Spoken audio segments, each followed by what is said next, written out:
sebelum adanya kepengurusan, masalah terbesarnya itu cuma satu, karena kita itu peralihan fakultas ke gedung yang baru, ke komplek kampus 2 gitu ya. Itu menjadikan mahasiswanya masih fokus pada dirinya sendiri gitu.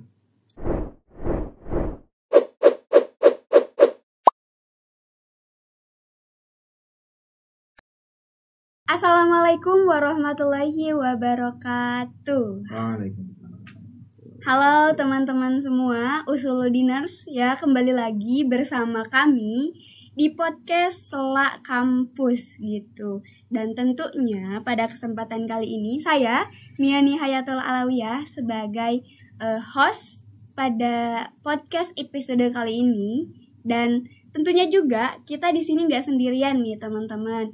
Kita mengundang narasumber yang sangat keren, dimana meskipun beliau ini sangat sibuk, namun masih menyempatkan hadir. Oke, bersama Kang Raihan. Ya, bagaimana kabarnya Kang? Alhamdulillah sehat. Saya hello dulu dong ke halo Usuludin. Usuludiners. Netizen. Ya, beliau ini sebagai wakil ketua Dema Fakultas Usuludin gitu. Ya, tadi gimana kabarnya Kang? Alhamdulillah baik. Nih sendiri gimana nih? Alhamdulillah baik. Meskipun apa? Udah semester pertengahan berarti ya sekarang. Iya sih. Iya, udah semester 5 nih masuknya. Udah semester 5. Wow, iya. Itu sibuk-sibuknya tugas sih pastinya. Iya. Karena ya saya sendiri ngasain lah. Iya, benar.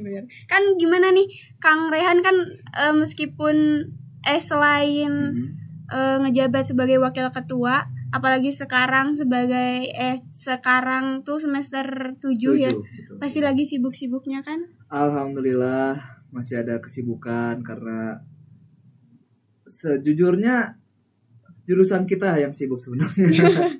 Karena beberapa anak semester 7 itu harusnya udah tinggal sedikit matkulnya. Cuman untuk jurusan saya sendiri. Apa tuh jurusannya? Jurusan Akidah dan Filsafat Islam. Sama, aku juga Akidah Filsafat Islam. Masih ada 10 matkul yang wajibnya. Betul. Iya. Oke, gitu. Teman-teman semua. Beliau ini sangat hebat ya. Nah, kita di sini bakal mengupas mengenai beberapa hal yang berkaitan dengan beliau. Nah, sebelum itu mau tahu dong bagaimana background dari Kang Rehan sendiri sampai sekarang kan menjabat sebagai wakil ketua Dema juga ya. Backgroundnya seperti apa sih Kang? Oke. Untuk background saya sendiri, mungkin sebelumnya saya izin perkenalan dulu kali ya. Nama saya Raihanul Hammam Falah. Saya berasal dari Kota Bogor, cuman bukan dari Kota Bogor. Lahirnya di Jakarta. Ya, di Jakarta. Tapi bukan orang Jakarta juga. Karena darah keturunan Minangkabau, Padang. Orang Sumatera Barat. Dari darah keturunan. Cuman emang waktu itu lahir di Jakarta.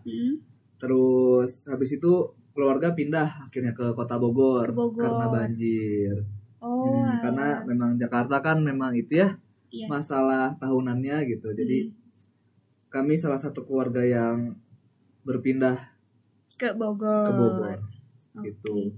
Terus aku sendiri di Bogor mengenyam pendidikan Islam itu lumayan kental ya. Karena memang dari orang tua itu TK-nya TK Islam, SD-nya pun SDIT. Dan waktu SMP itu aku kelas 7-nya itu di pesantren. Cuma udah masuk aja. Pesantren ya? Iya, sempet ngerasain pesantren jadi santri tapi cuma setahun. Setahun doang. Karena memang buat aku sendiri SMP itu masa-masa diri aku yang paling krusial, di mana di situ letaknya pendewasaan aku yang benar-benar pendewasaan lah bahasanya. Tapi sekarang udah merasa dewasa?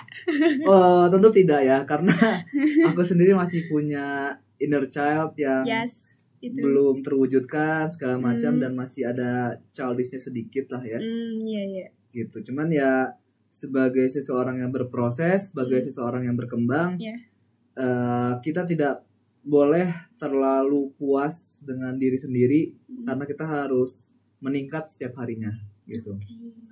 Ya sesuai dengan hadis Rasulullah aja ya gitu. Karena yang mana tuh? Orang yang baik itu adalah orang yang lebih baik dari hari kemarin. Gitu. Itu teman-teman hadis.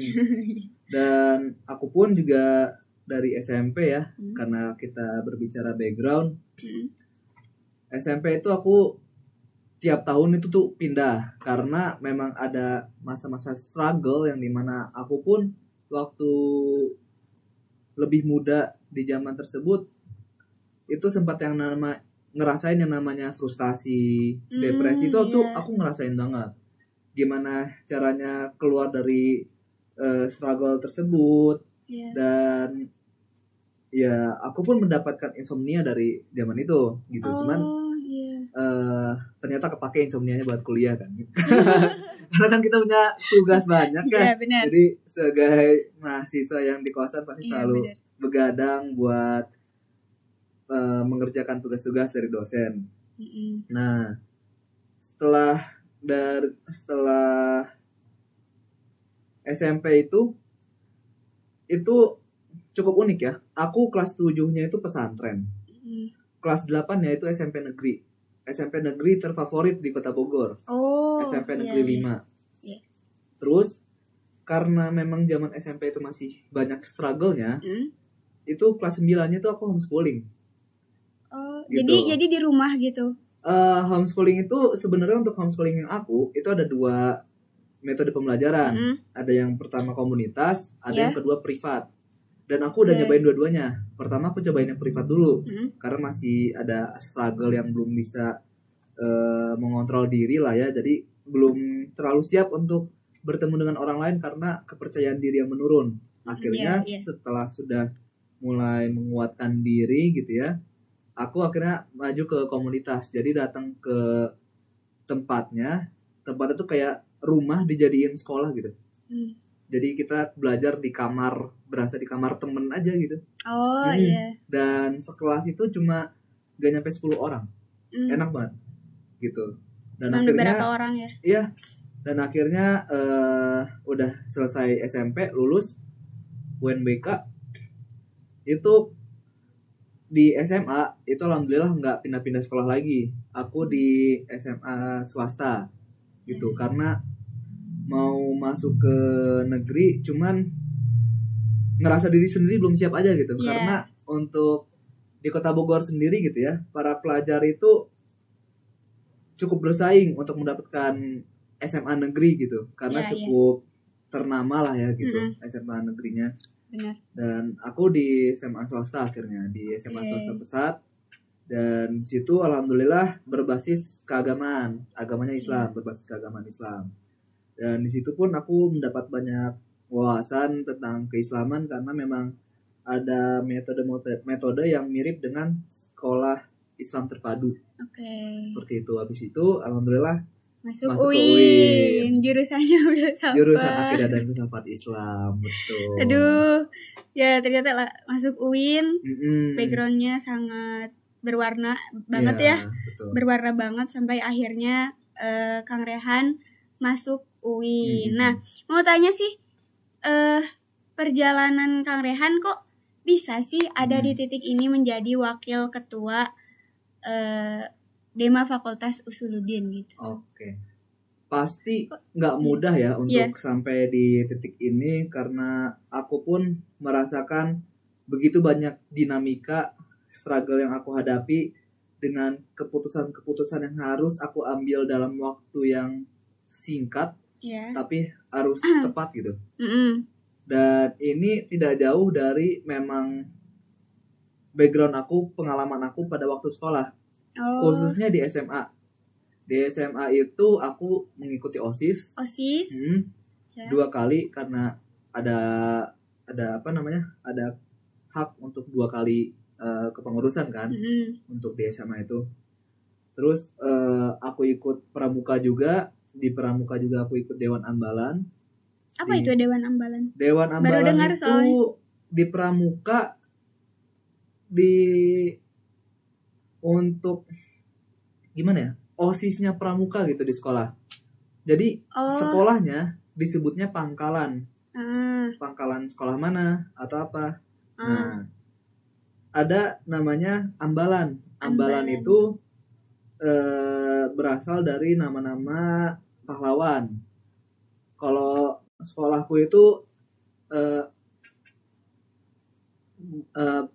ambalan dari Abdus Somad Jawi dan Nyai Sofia gitu. Itu pahlawan daerahnya lah gitu di salah satu kota Bogor. Di Bogor. Nah, ada namanya Dewan Ambalan. Dewan Ambalan yang mengurusi semua anggota pramuka di sekolah tersebut, di pangkalan tersebut. Jadinya disebutnya Dewan Ambalan. Oke. Terus untuk strukturnya ada Pradana, ada Kerani, ada Judat gitu. Dan aku sebagai Kerani atau sebagai sekretaris. Jadi ketika ada Sunda-Sundanya. Soalnya aku dari Sunda. Iya, siap. Aku juga memang harus belajar kan, karena memang di Bandung, di daerah Jawa Barat lah. Iya. Gitu. Minimal kalau di Bandung tuh kita tahu iya atau apa benar, gitu. Benar. Aduh ya Allah. Oke.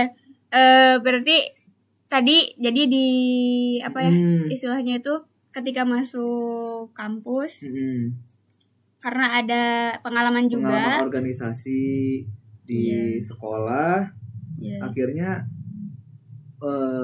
jiwa berorganisasi aku tuh terus berkobar sampai akhirnya menjadi jadi pas di kampus pun aku melihat pada waktu PBAK gitu kan, wah ada Pres Malik nih ngomong waktu di Zoom-nya, karena waktu itu kan aku angkatan 21 nih. Iya, 21. PBAK-nya Zoom by the way. Enggak kayak yang kalian atau mungkin yang setelahnya udah mulai offline, kita masih di Zoom. Kalau kita mah tidak.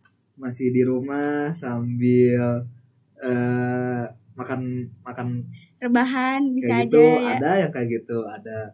Aduh. Terus ngelihat wah keren ya, ada yang namanya eksekutif gitu, karena melihat waktu itu juga kan di berita itu lagi banyak persoalan demo ya.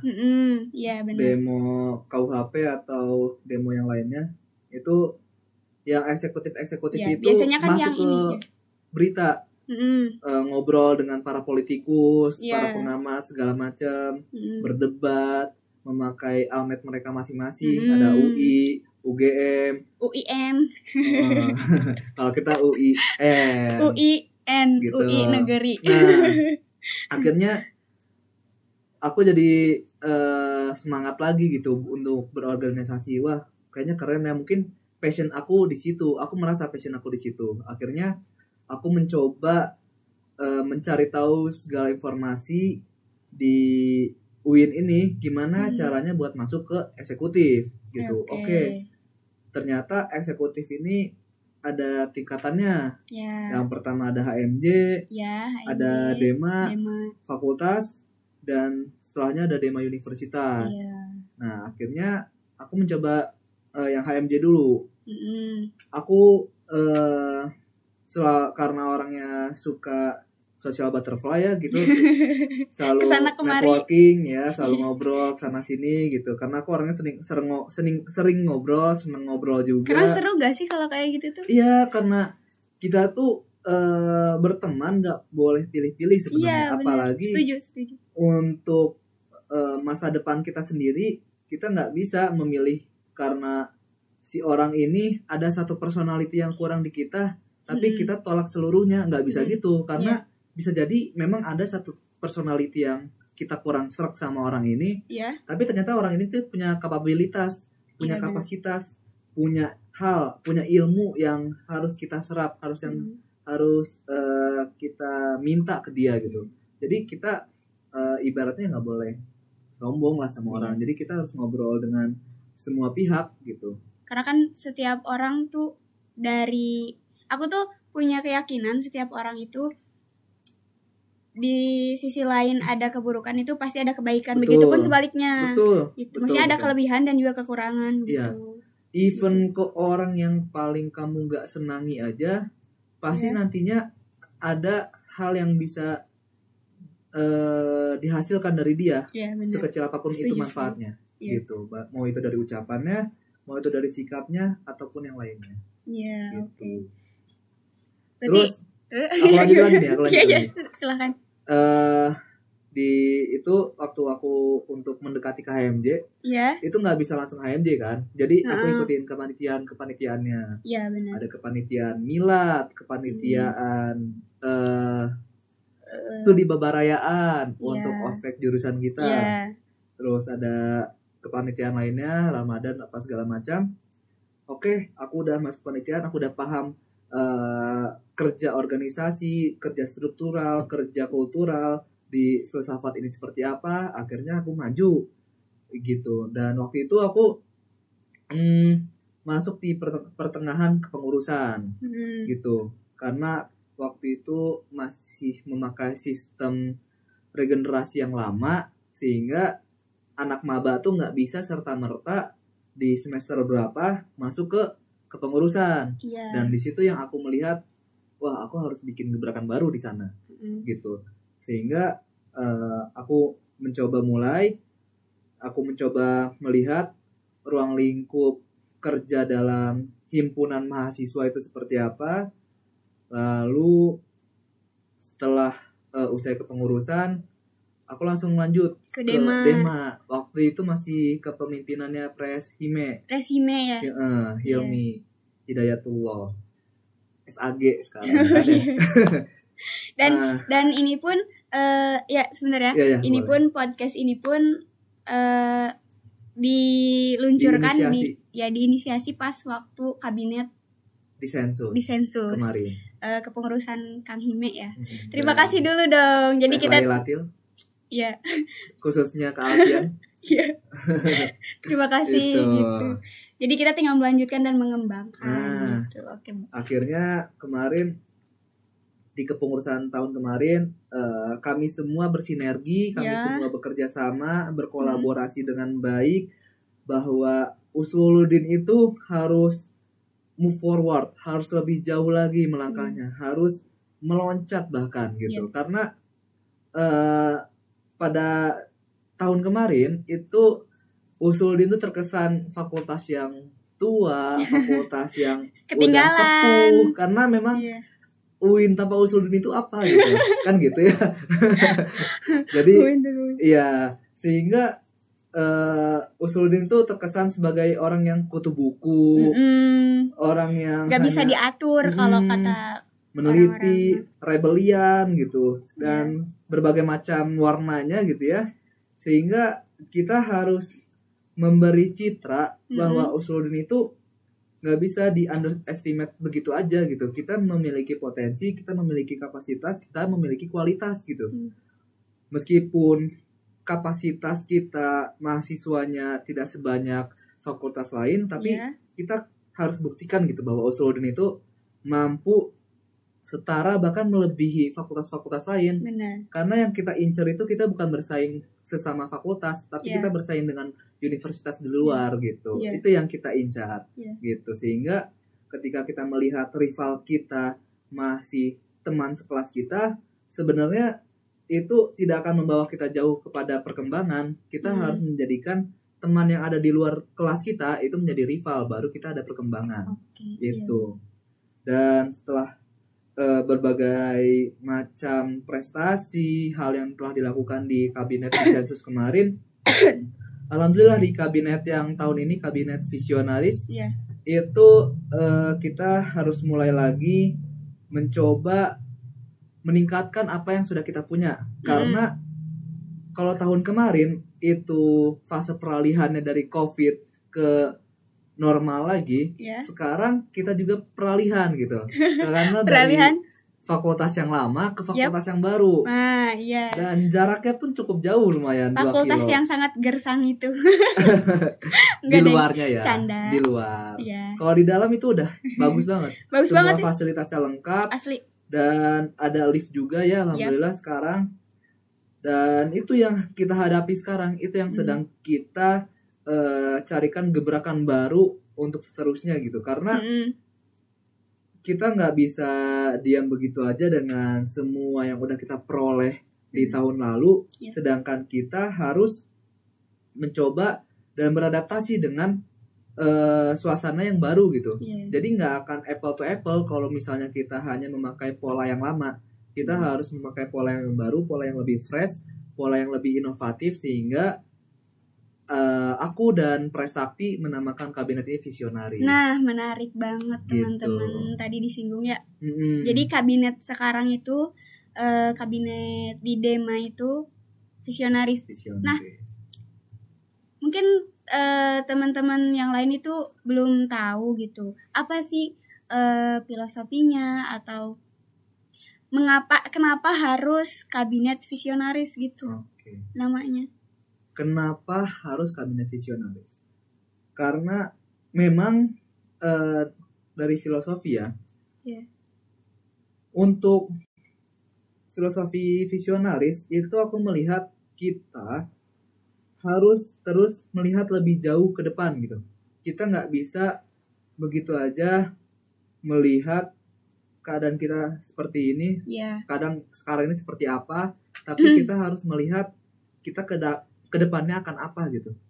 Karena seperti yang aku bilang sebelumnya, fase peralihan itu nggak mudah loh, gitu. Bahkan meskipun masih dalam rumor, ada isu yang berkenaan bahwa Fakultas Usuluddin ini akan pindah lagi ke depannya, gitu. Jadi Usuluddin yang di kampus 2 itu nggak akan selamanya gitu. Ada rumor yang bilang begitu, sehingga kita harus siap dengan segala cuaca gitu loh, bahasanya. Kita harus siap dengan segala hal-hal yang mungkin terjadi di depan gitu ya. Dan kita akan melangkah dengan hati-hati gitu, karena aset yang kita punya ini, aset yang dimiliki warga Usuluddin ini yang ada di Dewan Eksekutifnya, itu tidak mudah untuk didapatkan, tidak mudah untuk diperoleh. Dan lebih tidak mudah lagi untuk dirawat gitu. Karena untuk memperoleh dan mendapatkan, kita bisa saja melangkah lebih cepat, melangkah lebih kencang gitu. Tapi untuk merawat itu nggak bisa kalau ibaratnya kita ngelap kaca, tapi ngelap kaca dengan keras, pecah nanti kacanya. Sehingga untuk melestarikan, untuk merawat gitu ya, untuk mengembangkan pula, itu nggak bisa dengan metode-metode yang sekeras bagaimana cara kita mendapatkan sesuatu hal tersebut gitu. Itulah kenapa kabinet ini namanya menjadi visionaris. Begitu teman-teman. Karena orang yang visioner itu ibarat seperti kita sedang naik pesawat, dan si pilot ini tahu bahwa di atas awan sana tuh bisa aja ada burung-burung, ada petir, ada cuaca segala macam, ada salju, ada apa yang harus dihindari gitu.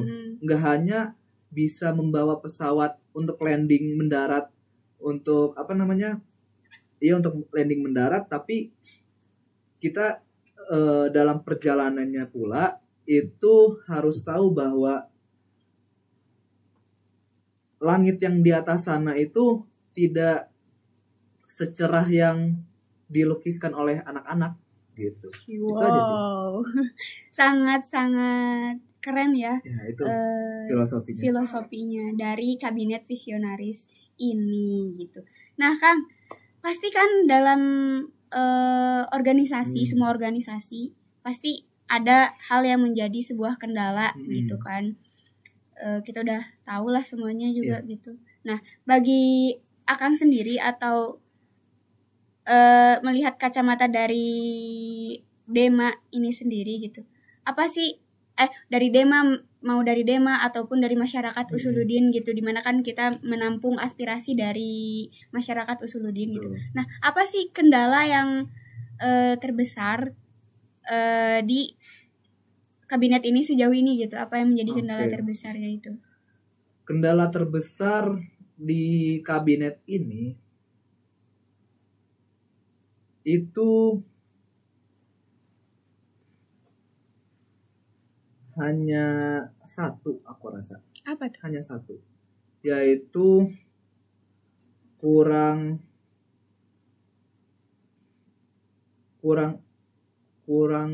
temunya antara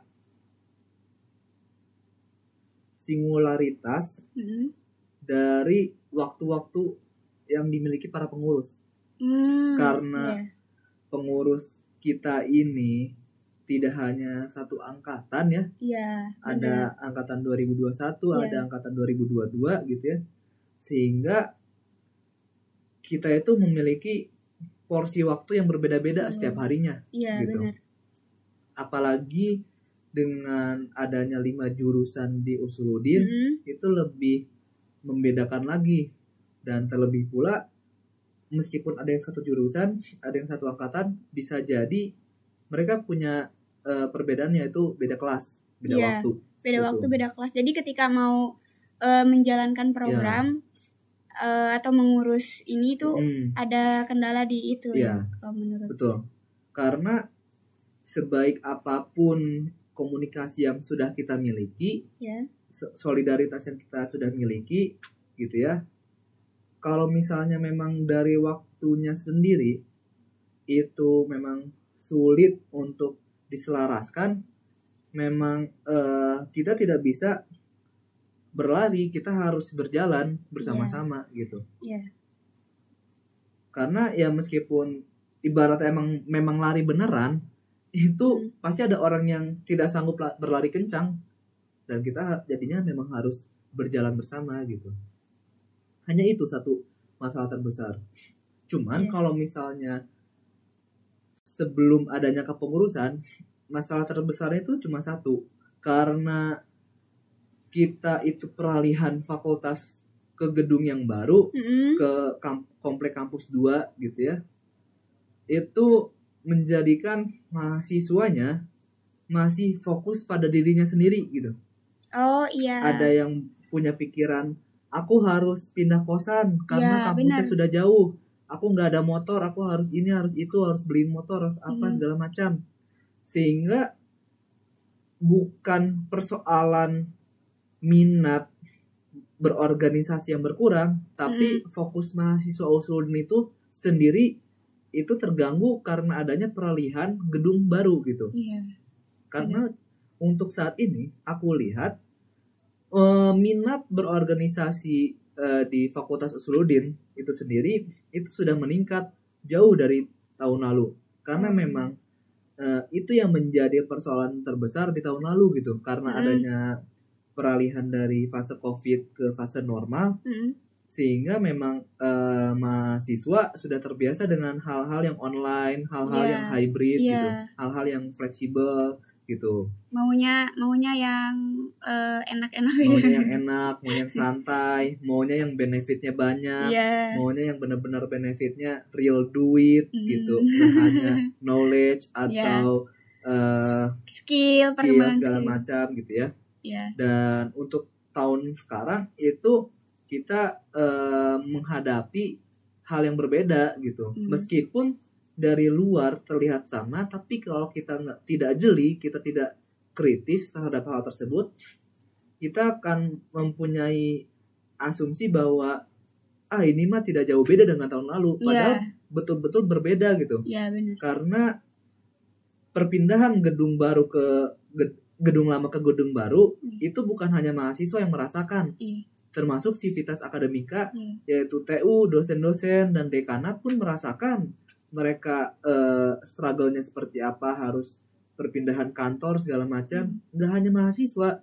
Sehingga untuk sebelum adanya kepengurusan, masalah terbesarnya itu adalah mahasiswa yang masih fokus pada dirinya sendiri untuk beradaptasi dengan gedung yang baru, dengan tempat kuliah yang baru.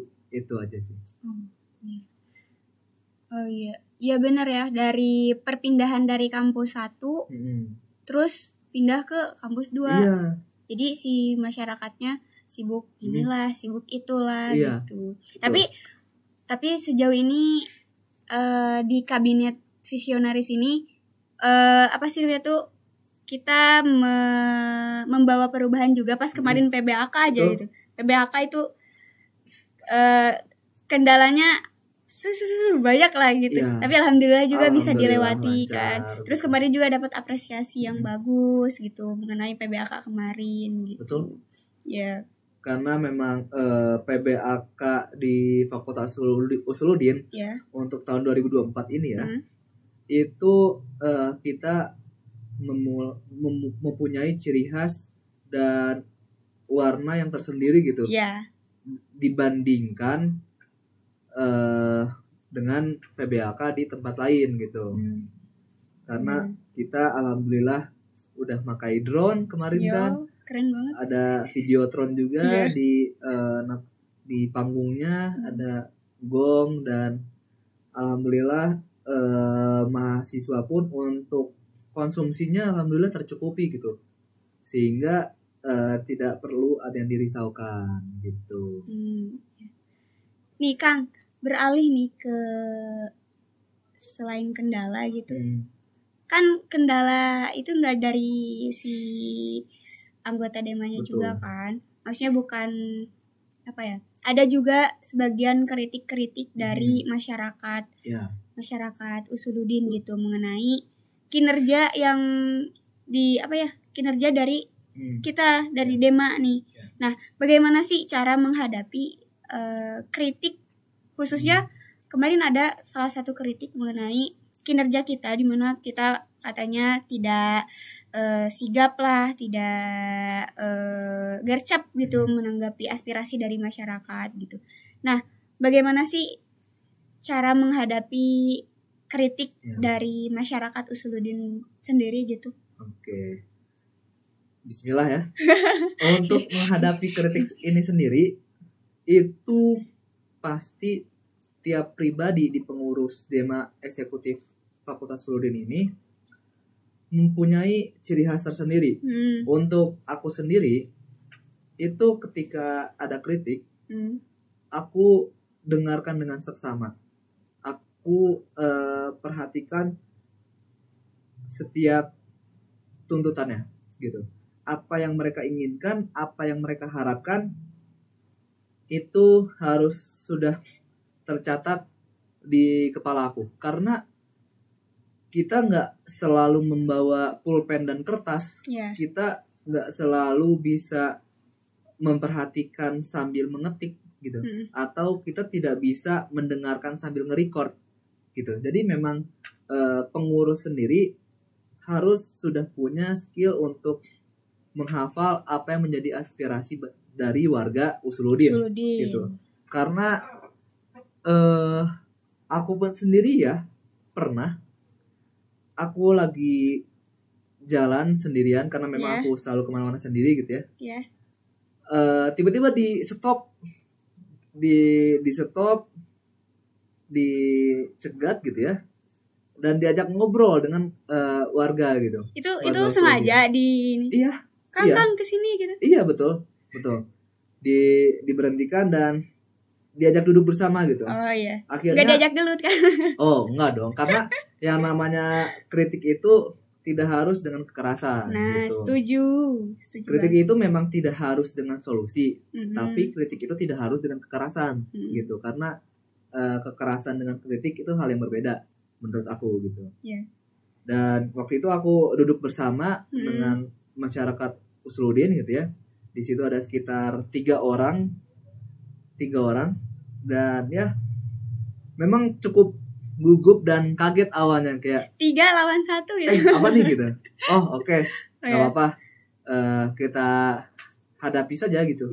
Dengan perasaan terbuka gitu. Karena memang kalau dari diri kitanya sendiri sudah menutup adanya pendatang atau adanya penyampaian aspirasi dari warga Usuluddin, itu sangat tidak etis, sangat tidak elok bagi kita yang berada di Dewan Eksekutif itu sendiri. Karena yang namanya eksekutif, kita itu mempunyai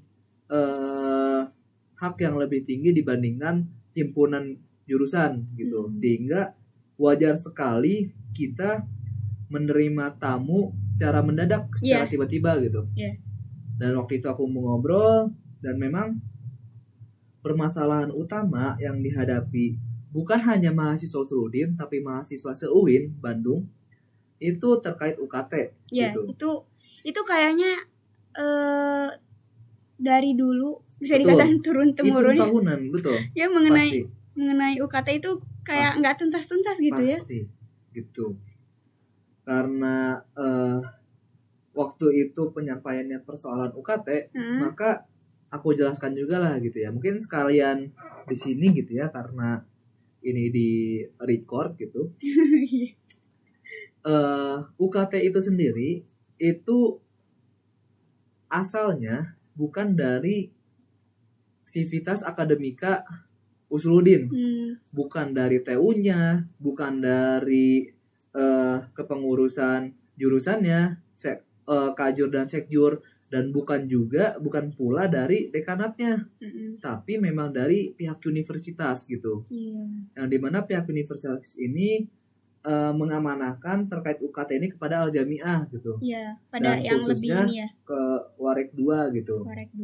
Yang mengatasi keuangan gitu. Dan kami sebagai eksekutif mahasiswa di Fakultas Usuludin harus menerima semua aspirasi warga gitu. Meskipun mereka tidak paham alur komunikasinya seperti apa, jalur komunikasinya seperti apa, jalur advokasinya seperti apa, tapi bukan salah mereka bahwa mereka tidak tahu gitu. Itu. Sehingga memang kita harus terus untuk mempersiapkan diri, memberikan pemahaman, memberikan edukasi, memberikan penjelasan yang jelas bahwa Dewan Eksekutif Mahasiswa Fakultas itu tidak bisa menyentuh langsung kepada regulasi UKT. Itu ada pada ranah Dewan Universitas, Dewan Eksekutif Mahasiswa Universitas, dan juga Senat Eksekutif Mahasiswa Universitas. Gitu. Sehingga kami yang ada di tingkatan fakultas ini hanya bisa menampung segala aspirasi dan kritikan dari masyarakat Usuludin, lalu disampaikan dan diadvokasikan melewati Kementerian Luar Negeri yang dimiliki sama Demafu ini gitu. Karena Demafu ini kan mempunyai bilik aduan mempunyai bilik aduan, dan itu harus diisi dengan cermat sebetulnya sama mahasiswa Usuludin gitu. Tidak hanya diisi dengan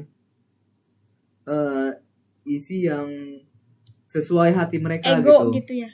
Sesuai hati gitu. Bukan sesuai ego, tapi sesuai hati. Tapi memang harus diisi sesuai faktanya. Karena bilik aduan itu kan kita mengumpulkan data ya, berdasarkan fakta yang memang ditulis pada pribadi masing-masing gitu. Dan nanti diadvokasikan gitu.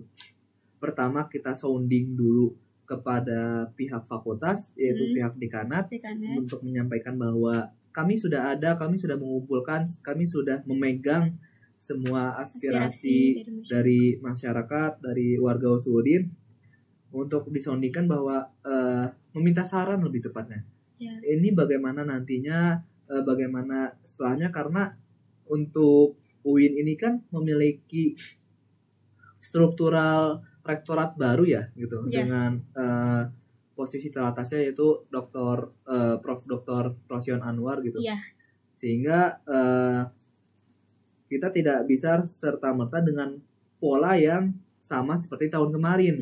Pasti ada model pola-pola tertentu yang harus kita rancang, harus kita desain sedemikian rupa untuk mencapai goal yang diharapkan sama masyarakat. Dan itu tidak mudah. Kita harus bekerja sama, berkolaborasi dan bersinergi dengan pihak Dewan Eksekutif Mahasiswa Universitas. Yang dimana Dewan Eksekutif Mahasiswa Universitas pun pasti mempunyai giliran untuk menghadap ke Dewan Eksekutif Fakultas. Karena di UIN ini kan ada banyak fakultas ya. 9 kalau betul. Ya, 9 ya. Ada sekitar 9 fakultas, sehingga kita sebagai Dewan Eksekutif Mahasiswa Fakultas Usuluddin tidak bisa meminta bahwa kita menjadi prioritas gitu. Enggak. Kita harus mempunyai komunikasi yang baik dengan setiap lembaga, dengan setiap birokrasi, dan dengan setiap organisasi gitu. Sehingga ketika semua komunikasi dibawa dengan secara kekeluargaan gitu, dan insya Allah prosesnya nanti pun bisa dirasakan gitu oleh masyarakat gitu, dan itu tidak mudah karena tidak semua kepengurusan Dewan Eksekutif Mahasiswa Universitas itu berhasil mencapai tuntutan yang mereka tuntut dalam hal UKT ini gitu. Itu kayak masalahnya itu nggak beres-beres gitu. Betul. Jadi kalau saja Dewan Eksekutif Mahasiswa Universitas tidak selalu berhasil, apalagi kami yang dari Dewan Eksekutif Mahasiswa Fakultas gitu, yang hanya bisa mengumpulkan, mengkolektifkan, dan merangkum semua aspirasi dari masyarakat yang ada di Usuluddin ini. Dan itu hanya kita menyampaikan gitu kan. Dan sehingga ketika kemarin aku menerima kritik, alhamdulillah mereka bisa menerima penjelasan aku dengan legowo gitu, bahwa memang hanya segini loh wewenang dari Dewan Eksekutif Mahasiswa Fakultas gitu. Memang segini loh memang range atau jangkauan yang bisa kami tempuh hanya bisa sampai segini gitu. Dan kita pun akan selalu bekerja sama dengan setiap himpunan jurusan yang ada di Usuluddin. Itu. Jadi kita pun punya kapasitas juga. Betul. Oke. Ya, iya ya. Kalau misalkan mengenai UKT mah nggak beres-beres gitu ya. Betul. Nah, kita obrolannya udah cukup panjang ya Kang. Untuk sebelum ke closing deh. Oke. Aku pribadi meminta kan kalau sekarang itu minat dan juga keikutsertaan dari mahasiswa juga mungkin entah aku yang salah atau gimana agak menurun, atau ada juga nih kan kita baru PBAK ya kemarin tuh. Nah, apa sih pesan buat mahasiswa Usuluddin atau khususnya buat maba, bagaimana gitu dari Kang Rehan, seberapa penting gitu organisasi untuk mengembangkan diri gitu bagi kita gitu. Oke. Jadi gini guys. Karena agak ini ya.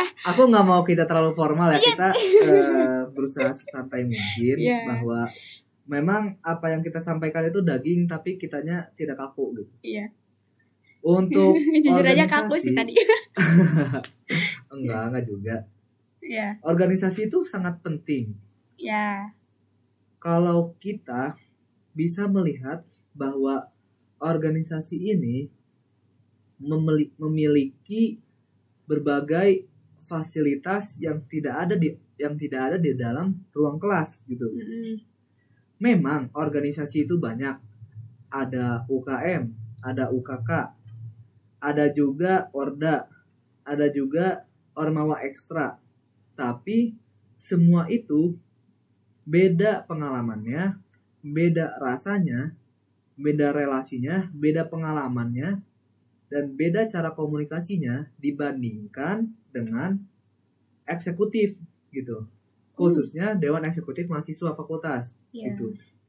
Mungkin untuk yang maba itu bisa mencoba menaiki tangga organisasi secara perlahan. Diawali dengan aktif di kepanitiaan yang ada di jurusannya, mau itu kepanitiaan milad, kepanitiaan Ramadan, kepanitiaan apapun itu yang ada di tahunan acara jurusannya, sehingga ketika kalian itu sudah paham cara kerja berorganisasi seperti apa, kalian sendirilah yang akan sadar bahwa manfaat organisasi ini tidak hanya harus disampaikan kepada kalian, tapi harus kalian rasakan sendiri gitu. Aku pun harus kalian itu. Coba sendiri gitu.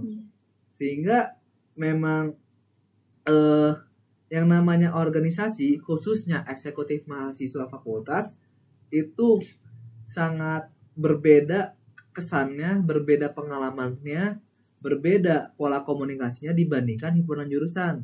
Tapi untuk kalian semua yang maba nih, untuk khususnya angkatan 2024, kalian bisa fokus dulu mengikuti setiap kepanitiaan gitu. Mau di itu jurusan. Betul. Ataupun di UKM, mau di Orda, mau di luar dimanapun itu, ikut kepanitiaan gitu. Karena dalam kepanitiaan itu ada struktur organisasinya, mulai dari SC, apa itu SC? Steering Committee. Lalu ada OC, apa itu OC? Organizing Committee. Terus ada Kabid, ada anggota Kabid, dan berbagai macam bidang yang ada di kepanitiaan tersebut. Nanti kita kalian bakal ngerasain gimana. Betul. Untuk kalian yang ingin menjadi seorang konseptor, memiliki ide-ide yang cemerlang, brilian, jenius, kalian bisa masuk ke bidang acara. Untuk kalian yang ingin meningkatkan public speaking-nya, ingin meningkatkan relasinya, ingin meningkatkan komunikasinya, itu kalian bisa masuk ke humas. Untuk kalian yang tertarik dengan teknologi, tertarik dengan broadcasting, jurnalistik, dan peralatan-peralatan yang keren, kalian bisa masuk ke PDD. Terus kalian orangnya suka olahraga, kalian punya otot yang kuat, kalian suka nge-gym, punya pola hidup yang sehat, suka nge-gym, suka olahraga, kalian bisa masuk ke logistik gitu. Dan kalian yang suka tentang dunia kesehatan, suka tentang dunia kecantikan, kalian suka tentang dunia medis, dunia kedokteran, kalian bisa masuk ke kesehatan gitu. Sehingga di tiap bidang yang ada di kepanitiaan itu sangat penting dan sangat bisa membantu kalian bahwa kalian itu sebenarnya passionnya tuh di sini loh gitu. Kalian tuh sebenarnya bidangnya tuh di sini loh. Kalian tuh sebenarnya jati dirinya tuh di sini loh gitu. Sehingga ketika kalian sudah melewati berbagai kepanitiaan, apalagi kalian bisa konsisten, istiqomah di bidang kepanitiaan tersebut, itu sangat membantu kalian ketika kalian ingin maju di organisasi manapun. Dan nanti pun betul bakal berimpact ke kerja gitu. Bakal berimpact ke dunia profesi nantinya gitu. Misal kalian mau ikut UKM di UIN itu ada berbagai macam loh. Mulai dari yang bisnis, mulai dari yang bela diri, mulai dari tarik suara, mulai dari seni lukis, bahkan seni acting, itu ada UKM-nya di UIN. Dan dari tiap UKM tersebut itu memiliki kepengurusannya, memiliki organisasinya. Sehingga ketika kalian itu sudah terbiasa mengikuti kepanitiaan apapun itu, dimanapun itu, kalian bisa dengan mudah bahwa kalian tuh cocok loh masuk organisasi di sini, kalian cocok loh masuk ke himpunan, cocok loh masuk ke organisasi pengurus di UKM ini, UKM itu gitu. Atau mungkin kalian cocok loh masuk pengurus di Orda kalian gitu. Karena jujur Orda itu cukup penting, sama pentingnya seperti organisasi yang ada di dunia kampus gitu. Gitu, sehingga sangat penting untuk kalian khususnya yang masih maba nih, yang masih bahasanya gelas kosong di dalam dunia kampus, kalian coba dulu aja untuk masuk ke kepanitiaan yang ada. Ada info broadcasting, jarkom, segala macam, pamflet, atau postingan di IG, feed, story Instagram, atau apalagi. Kalian coba baca informasinya, kalian coba, wah ada yang gratis, masuk aja, ikut aja dulu, aktif aja dulu. Nanti kalian sendiri akan ada orang-orang yang bisa membawa kalian untuk menaikkan gairah kalian dalam organisasi gitu. Iya. Karena aku pun pasti ada orang-orang berpengaruh yang meningkatkan gairah aku dalam berorganisasi. Pastinya pun Nia juga sama. Pasti gitu. Ada. Sehingga misal Nia pun yang sebelumnya belum masuk ke eksekutif, alhamdulillah sekarang masuk ke Dewan Eksekutif Mahasiswa Fakultas Usuludin ya. Dan pasti dengan adanya orang yang bisa membantu menaikkan gairah berorganisasi kalian, ditambah dengan kemauan dan tekad kalian yang kuat, kalian akan menemukan passion kalian sendiri, dan itu akan sangat berguna ketika dalam dunia profesi gitu. Kalian mau kerja apapun itu, kerja jadi guru, kerja jadi bank, kerja jadi polisi, tentara, jurnalistik, wartawan, apapun segala macam, itu akan ada efeknya. Minimal cara kalian berkomunikasi gitu, itu akan meningkat seiring kalian mengikuti organisasi. Itu sih dari aku. Itu teman-teman pesan dari Kang Raihan. Wah, sudah tiba di penghujung waktu. Ya, karena sebentar lagi zuhur juga ya. Nah, sekian teman-teman untuk podcast lanjutan dari Sela Kampus. Mohon stay tune lah ya, stay tune untuk menunggu episode-episode selanjutnya, karena pasti kami akan menampilkan hal-hal yang sangat menarik juga dan membawakan narasumber yang membawakan narasumber yang lebih keren. Dan juga kami sudah merancang gitu playlist ataupun segmen yang berbeda juga. Betul. Gitu. Nah, saya Nia Nihayatul Alawiyah dan juga Kang Raihanul Hamam Falah mengucapkan Assalamualaikum warahmatullahi wabarakatuh. Don't forget to subscribe, share, and likes. Okay? Bagikan, share dulu, bagikan. Oke.